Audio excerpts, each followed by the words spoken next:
everyone. Today is back and shoulders. So I've seen a comment before talking about how I should make videos based on um, what to do in the gym sort of thing and how to make programs. Like I saw that recent comment and so it came to it made me come up with an idea of maybe I should just talk about tips on training and what I think people should do for training and my personal beliefs towards training. So it's basically what I'm going to be talking about really when I get the chance to talk before I train in the car. When I get the chance to talk in the car before I train. So today's topic will be whether or not more volume or less volume is better. So to start off, there is no definitive kind of answer between this amount of sets is the best to do or that amount of sets is the best to do. Based off what I've learned and what I've researched, but like what I've learned from classes and things like that is, and from research articles, is that there's no definitive range. Well, there is a definitive range, but there's no definitive number for the amount of repetitions or sets a person should do during a workout for any particular muscle group. For me, I've always found that the most important thing was to discover the precise amount of volume that a person should do. To find out what works best for them. But from my experience, the best thing to do is to start from low volume, so then you can work your way up. So then that a factor that's limiting your training ability is your volume rather than say for instance intensity or exercise selection. To an extent, exercise selection does have an impact, but me personally, like I said, from what I do and from what I know, I just choose exercises and do them based on what feels the best for me. You see a lot of people nowadays saying that a regular, let's say for instance today's back, so I'm going to do a barbell row. People say, barbell row isn't effective because there's a lot of limiting factors such as like stability, coordination, and the overall execution of technique. But to me, it's preference, because you can make your stability better than what it is, and you can improve your coordination. But most people, most of the science-based lifting community, is what they call themselves, believe that exercises should be only be done one way and that's the only way to be done. And then other exercises, if they don't prove to maximize results, then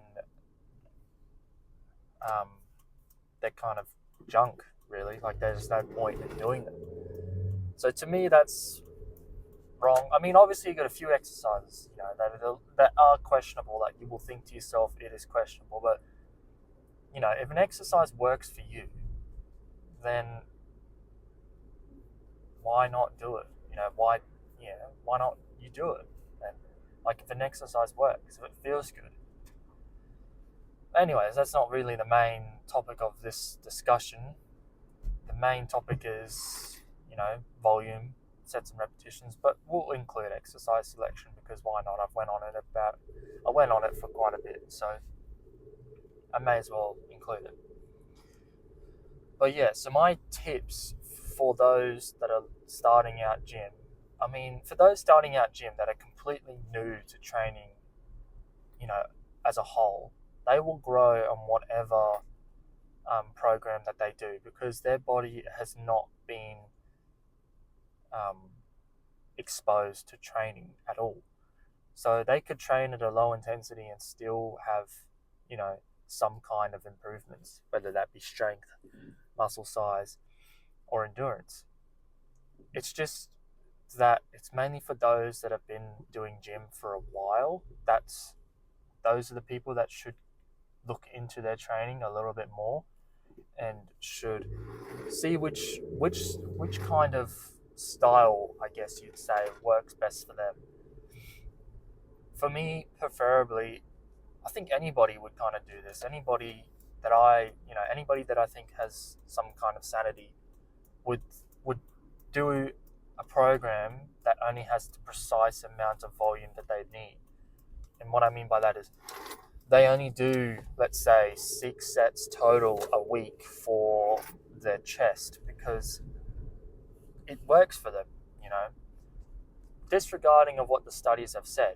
Because there's studies out there that people say, this exercise proves to be the most effective at growing your, this portion of the chest, But when you look into the studies, majority of the time, they're made on new people that haven't been exposed to gym. So, of course they're going to grow because whatever kind of exercise they do and whatever kind of set and repetition range they work at is going to make them grow. So I think some people need to take into mind, the subjects that were used in each study. I believe people do. Most people do take subjects, and some people take it to an extreme. Like they base their training off like studies, which is fine because without research we wouldn't be anywhere today. But we need to have a little bit more of an open mind and think, there's no point in me changing my program because this works for me, so why would I change it? It's the same so that's why I believe you should find out the precise amount of volume that you require. Yes, we are all different, but we're all different in terms of personality, but we're all the same with physiology and anatomy. And I'm not saying that, 2 sets might work for me and 2 sets might work for you, but that's just like, we all have the exact same reactions. When someone does training, they experience fatigue, which then encourages the body to recover and also improve on that. So we all have the same response and the same physiology and anatomy, but it's different. But it can be different at some time.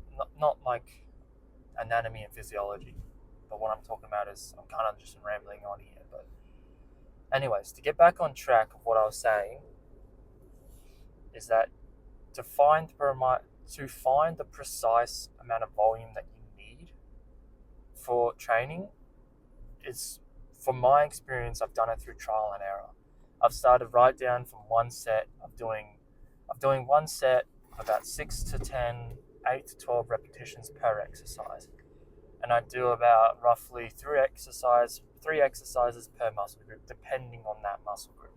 If it's something like the quads, the quadriceps, the legs, they require, I'm not sure if this is accurately correct, but they require more energy.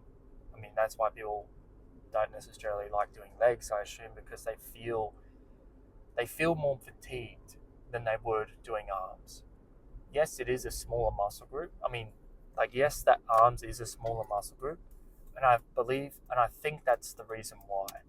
So I'm not 100% sure. Like I said, I'm not a doctor or a exercise scientist or physiologist or anything like that.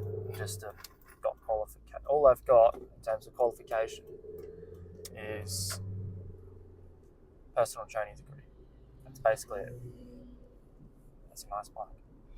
But yeah, so that's pretty much it. Through trial and error, starting off with one set with a moderate repetition range based on your goal, and just work up from that. For me, for instance, I felt as if I could perform 2 more sets on a given exercise. I felt like I had enough energy and strength to do that. And it's always like, because then you just go off you go off as if it is using progressive overload. Instead of increasing the weight, you then could increase the amount of sets that you're doing. So then you're not already starting off at 4 sets, but you're starting off with the least amount of volume. So you then know that the one thing you could only improve would be your volume, other than the weight that you use. Then you can go, wow, okay, now I know that if I improve my volume, that's the only limiting factor. So then you can go from 1 set to 2 sets per exercise. So hopefully I'm making sense here, and I'm, helping you guys understand a little bit more on what works best for me. And so we're here now, so I'm going to get started and train some back and shoulders.